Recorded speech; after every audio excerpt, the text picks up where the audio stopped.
Okay, आज हमें engineering mechanics में डिस्कस करना है unit 1 about food system.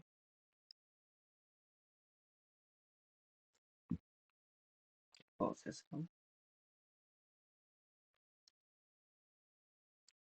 Equilibrium and distributed forces. Okay, mostly हम सारी इंपॉर्टेंट चीजें ही डिस्कस करेंगे।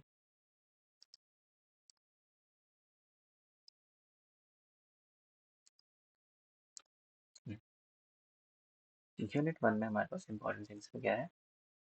Forces, principle of transmissibility, resultant and resolution of force, moment, variance theorem, couple.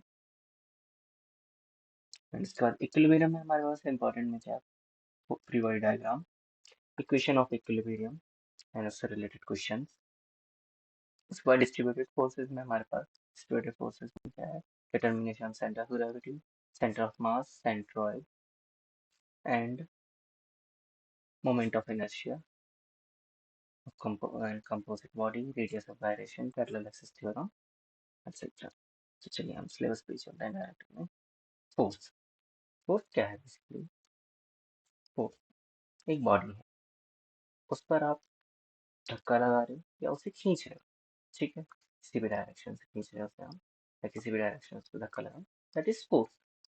ठीक है, फोर्स बेसिकली क्या? पोजीशन को चेंज कर एक एक्शन, ठीक है? Force changes the position, changes the. और अगर कोई बॉडी पहले से मोशन में, तो उसकी डायरेक्शन चेंज कर दे, डायरेक्शन चेंज कर दे या उसे रेस्ट कर ले, that is also done by force. और रेस्ट कर ले, दैट इज फोर्स। अब आते हैं सबसे इंपॉर्टेंट पहला, principle of transmissibility. Principle of transmissibility basically कहता क्या है? एक बॉडी है आपके पास, उस पर अगर फोर्स लग रहा है किसी एक डायरेक्शन से, और अगर उसी लाइन ऑफ एक्शन पे जिस डायरेक्शन से फोर्स लग जाए और सेम फोर्स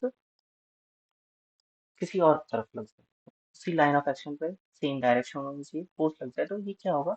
अनचेंज रहेगा इफेक्ट इसका।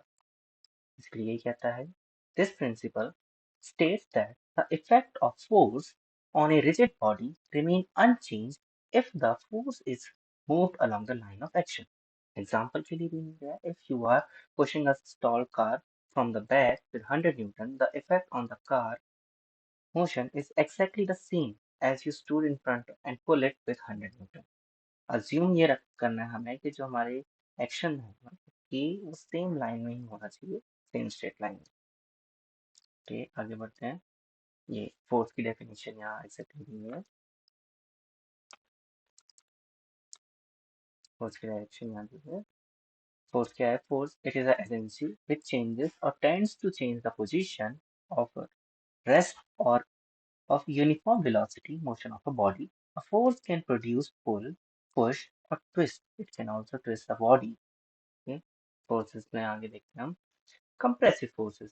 कंप्रेसिव फोर्सेस क्या है? जब दो फोर्स एक दूसरे के आमने सामने अपोजिट डायरेक्शन में लगते हैं तो है body will compress. This is compressive force. Tensile force, दो अपोजिट फोर्सेस एक दूसरे से दूर जा रहे हैं, ठीक है? बॉडी पर लग रहे हैं, एक दूसरे से दूर जा रहे हैं, this is tensile force, body stress करेगी। फोर्स सिस्टम में कोप्लेनर, कोप्लेनर फोर्सेस को जाने तो एक ही प्लेन में लगने वाले फोर्सेस कोप्लेनर फोर्सेस होते हैं। नॉन कोप्लेनर एक प्लेन से एक ही लग रहा है, एक लगता है, एक आउटवर्ड आता है, this is non coplanar forces. Okay, forces में आगे देखते हैं इक्वल फोर्सेस। इक्वल फोर्सेस क्या है? Two forces are equal only if they have same magnitude and direction even if they do not have same point of application. क्या same forces? Basically क्या है? एक पॉइंट यहाँ से लग रहा है इस डायरेक्शन में 10 न्यूटन का, दूसरा फोर्स इस पॉइंट पे लग रहा है या सेम डायरेक्शन में 10 न्यूटन का। These are equal forces. इनका क्या है? ना तो सेम पॉइंट है, ना ही सेम प्लेन है, बट इनका मैग्नीट्यूड सेम है और डायरेक्शन सेम। सो F1 इक्वल्स है F2। उसका इक्विवेलेंट फोर्स है। इक्विवेलेंट फोर्स बेसिकली दो फोर्सेस लग रहे हैं आपके अलग अलग डायरेक्शन में इसी पॉइंट पर, तो इन दोनों फोर्सेस को रिप्लेस करके अगर कोई एक फोर्स लिख सकें, the resultant force, so this is equivalent to both of them। इन दोनों का इक्विवेलेंट फोर्स ये होगा। Parallelogram law basically resultant force निकालने के लिए यूज किया जाने वाला एक मेथड है। ठीक है, ये पैरेललोग्राम लॉ होता है। एक फोर्स बी, एक फोर्स हमारा क्यू है, एक फोर्स पी है, और ये आर के बराबर होगा। बेसिकली इनका सम होगा वेक्टर सम, आर वेक्टर का सम पी प्लस क्यू, दोनों का वेक्टर सम होगा। वेक्टर सम कैसे होगा? Resultant force is equals to root of P का स्क्वायर प्लस क्यू का square minus of 2p plus 2pq cos theta.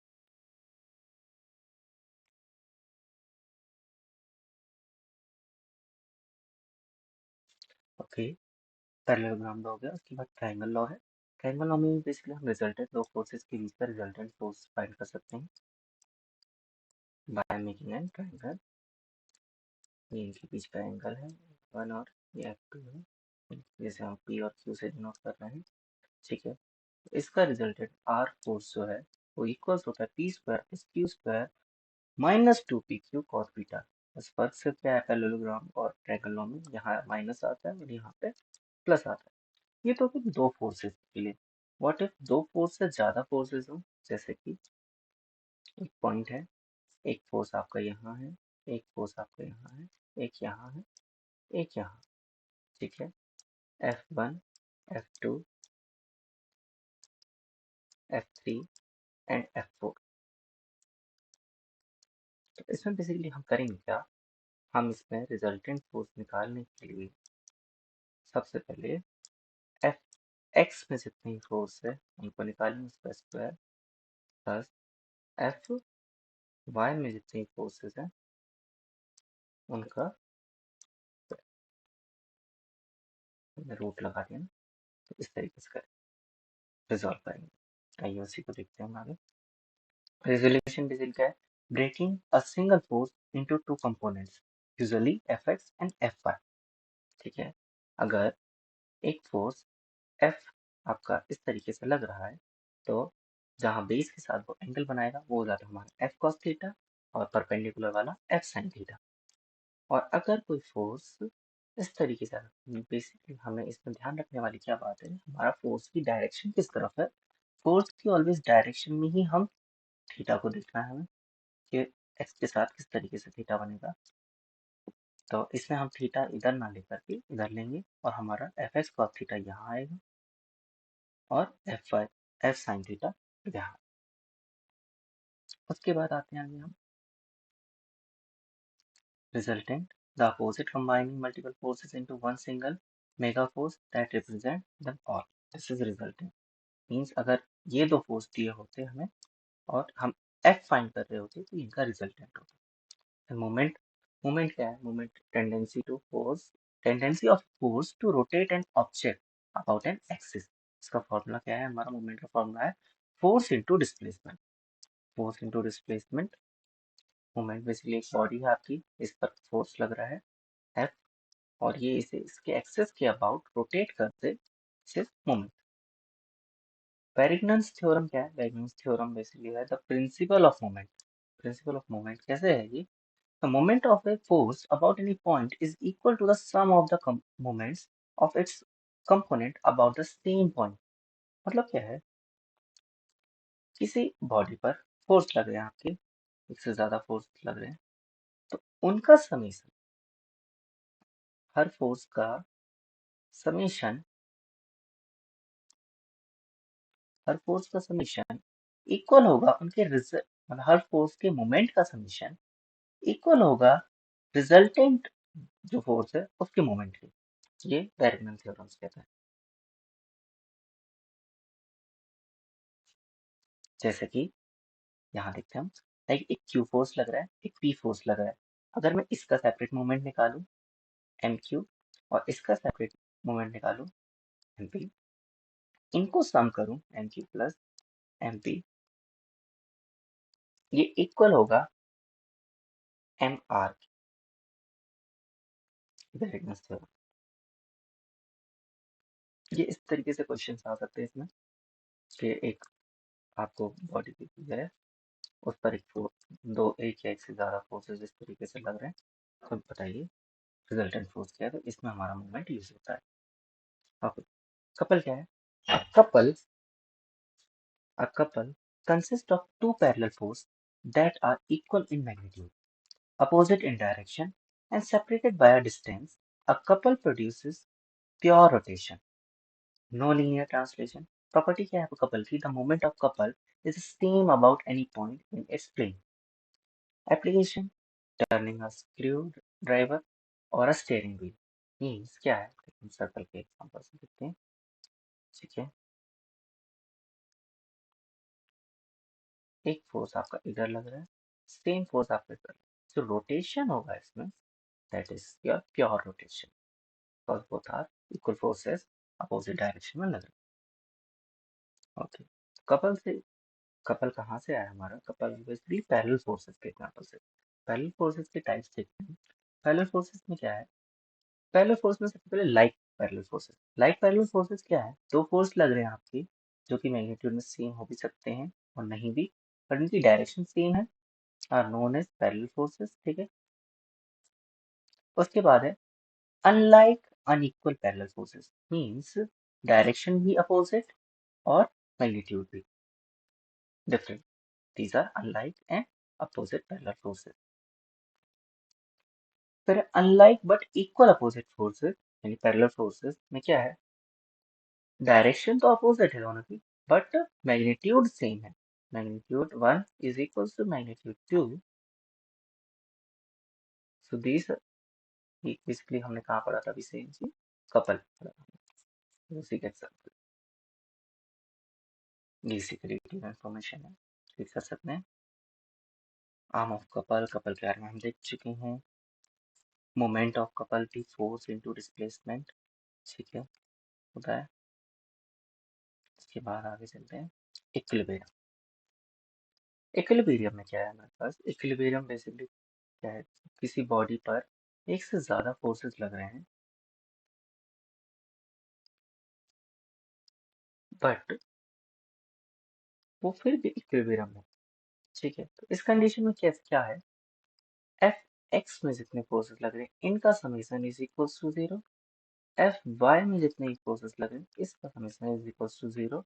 ये equilibrium की कंडीशन हो गई। Equilibrium is the state where an object is either at rest और moving at a constant velocity. In short the forces are balanced. इस condition में क्या है? सारे फोर्सेस बैलेंस्ड हो, बैलेंस्ड हो। इसके बाद आते हैं हम फ्री बॉडी डायग्राम पर। फ्री बॉडी डायग्राम बेसिकली कब बनाते हैं? एक बॉडी दे रखी है जिसमें एक से ज्यादा फोर्सेस अलग अलग डायरेक्शन लग रहे हैं, तो जिस भी बॉडी पर हमें वर्क करना है, तो उस बॉडी पर हम सारी फोर्सेस सेपरेटली दिखा दें। This is free body diagram. ये हेल्पफुल होता है to make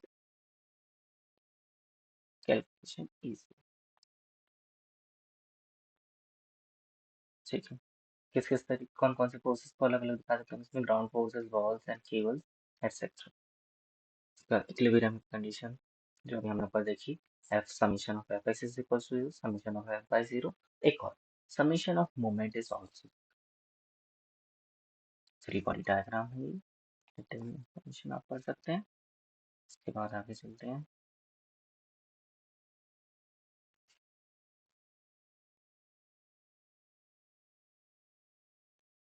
okay,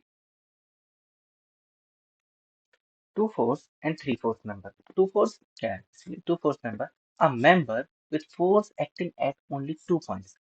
For equilibrium, these two forces must be equal, opposite, and share the same line of action, like a chain. Chain में हमने देखा होगा, इसमें क्या होता है? फोर्स यहाँ लग रहा है कि सेम ही डायरेक्शन में आगे पीछे फोर्स लग रहा है, दिस इज इक्विलिब्रियम कंडीशन में इक्वल होंगे, ठीक है। लाइक एक बॉडी रेस्टिंग है इस पे, इसमें भी हमारे इक्वल फोर्स लगना है, ठीक है, सेम लाइन ऑफ एक्शन में। थ्री फोर्सेस क्या है, three force member, if three non parallel forces keep a body in equilibrium, their line of action must be meet at a single point. Concurrent forces की बात कर रहे हैं, like एक body है आपकी, ठीक है, इस पर तीन अनइक्वल फोर्सेस इस तरीके से लग रहे हैं, लेकिन बॉडी फिर भी इक्विलिब्रियम है, मींस इनका जो लाइन ऑफ एक्शन है वो किसी एक पॉइंट पे तीनों का लाइन ऑफ एक्शन मीट करेगा, दिस इज कंकरेंट पॉइंट। तो डिस्ट्रीब्यूटेड फोर्सेस के बारे में आ जाते हैं। डिस्ट्रीब्यूटेड फोर्सेस जैसे रियल वर्ल्ड फोर्सेस है हमारे, रियल वर्ल्ड फोर्सेस, ठीक है, are always point forces. Think of snow sitting on a roof. That's a distributed force. Like एक रूफ है, उस पर जो स्नो जम जाती है, ये किसका एग्जांपल है, डिस्ट्रीब्यूटेड फोर्सेस का एग्जांपल। बता दें हम centroid and centre of gravity, important है, जो कि सेंट्रॉइड क्या है, centroid is a geometric centre, centroid हमारा ज्योमेट्रिक सेंटर होता है, ठीक है, एक सर्कल है, इसका ज्योमेट्रिक सेंटर हमारा सेंट्रॉइड है। क्योंकि सेंटर ऑफ ग्रेविटी क्या है, सेंटर ऑफ ग्रेविटी होता है point where the entire weight of body is assume, like in bodies के लिए तो centroid centre of body same रहेगी, बट व्हाट इफ दो बॉडीज इस तरीके से जुड़ी हुई हैं,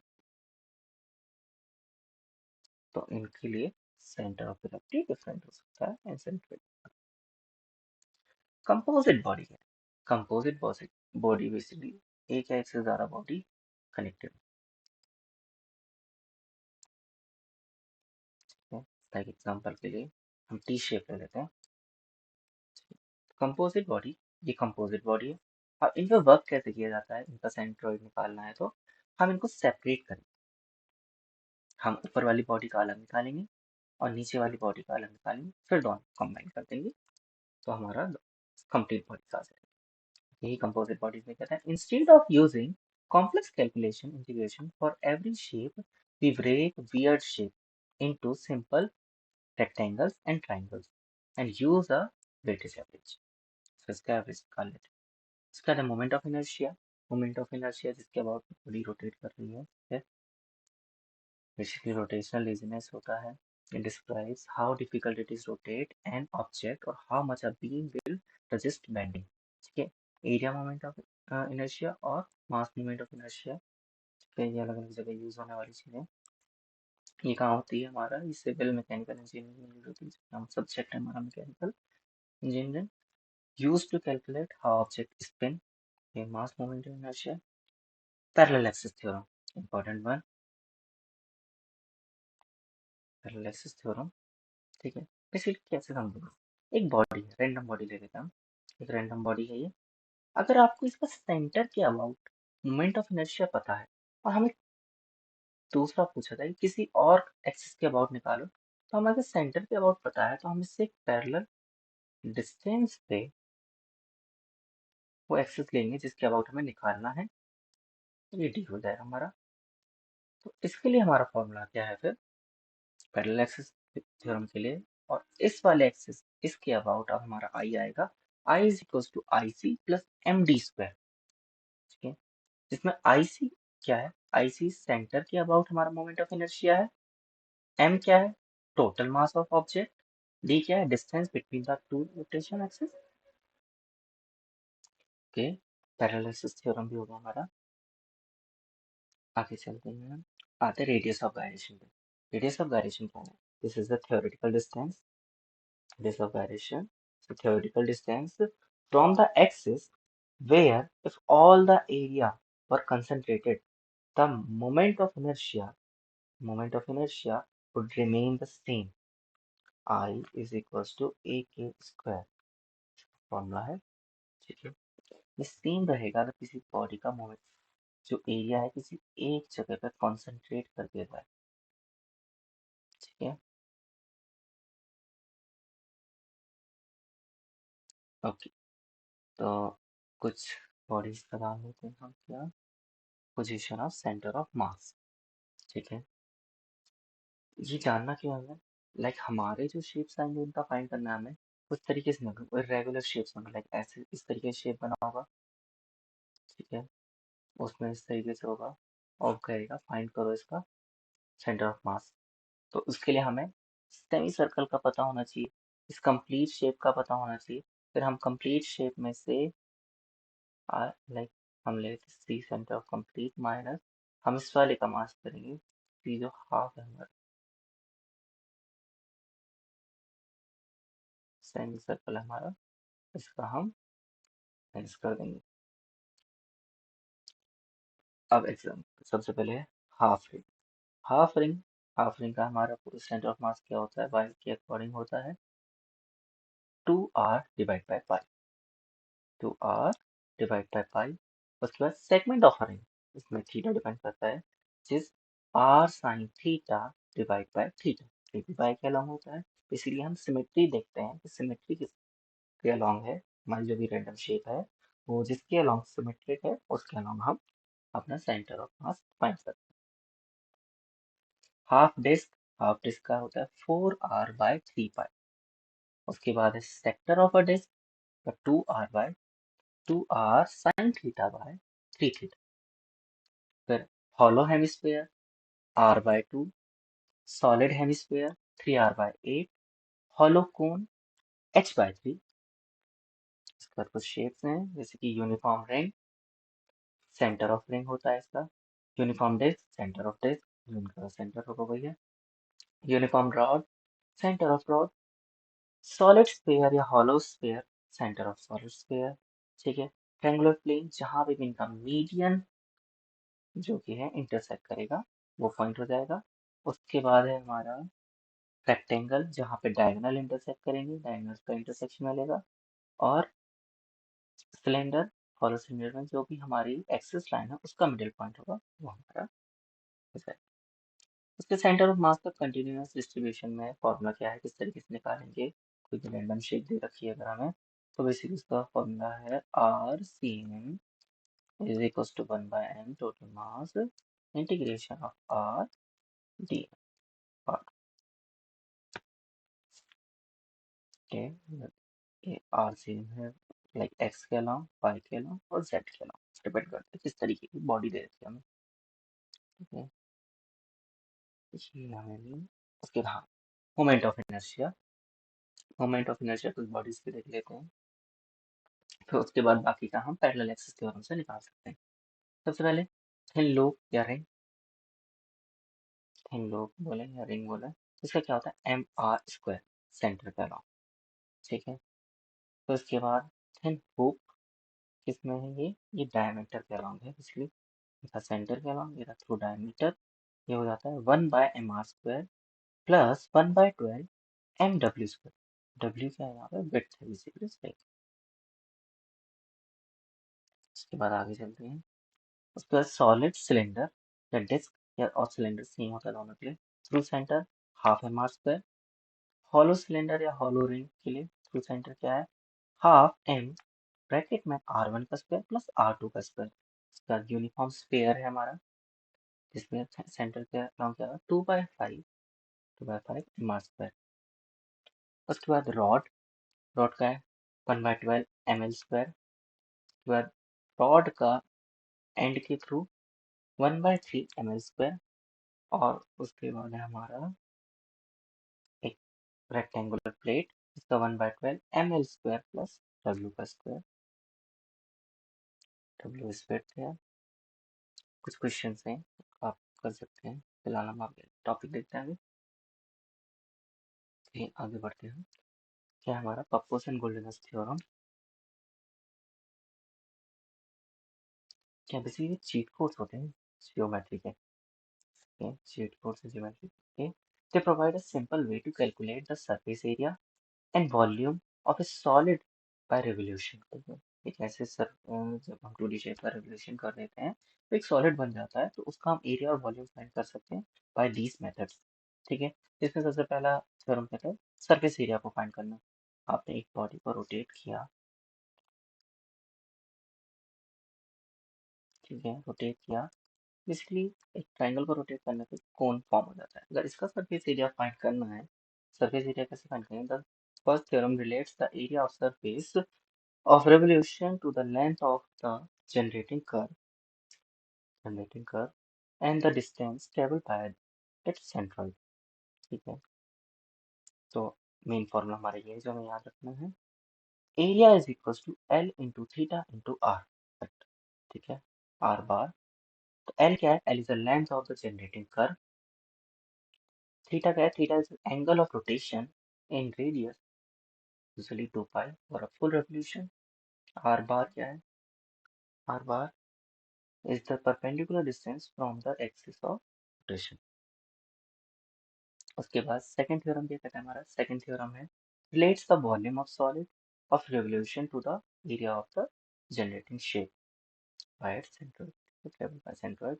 इसमें हमें ये याद रखना है v is a into theta into r। Same theta क्या है? Theta is angle of rotation. r क्या है? The bar perpendicular distance from the axis of rotation and a क्या था हमारा? a is area of generating plane, जो हमने पहले फाइंड किया था। ओके, आगे चलते हैं। हमारा कुछ चीजें हमें जो समझानी।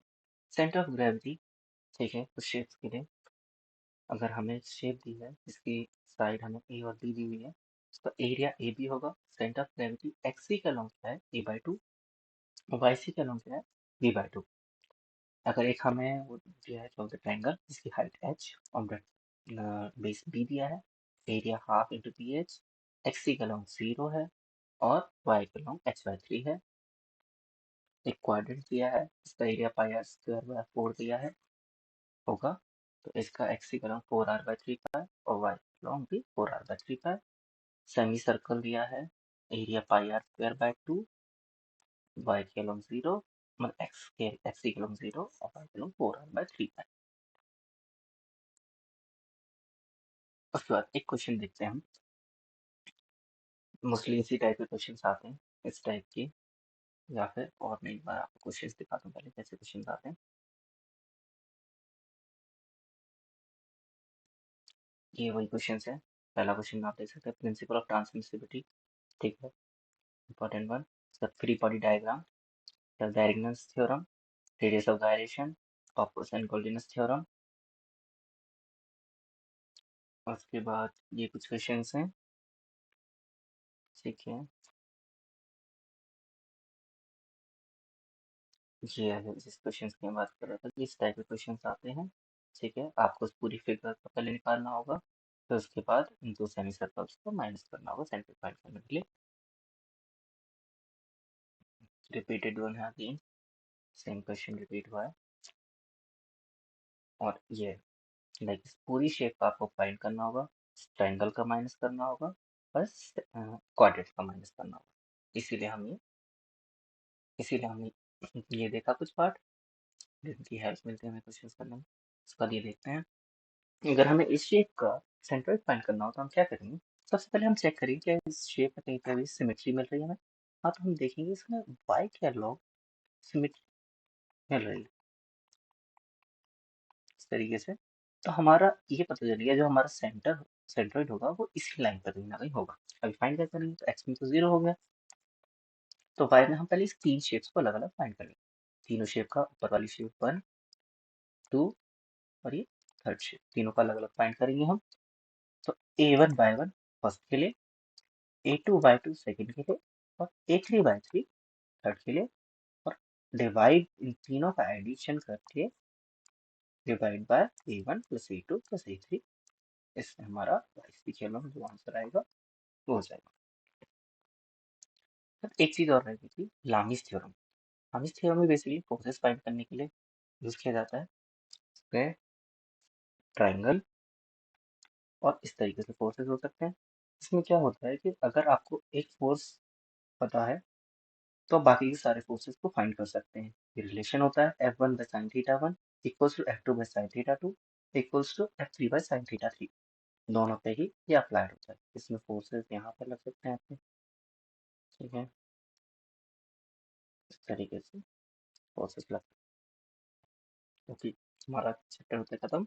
Thank you.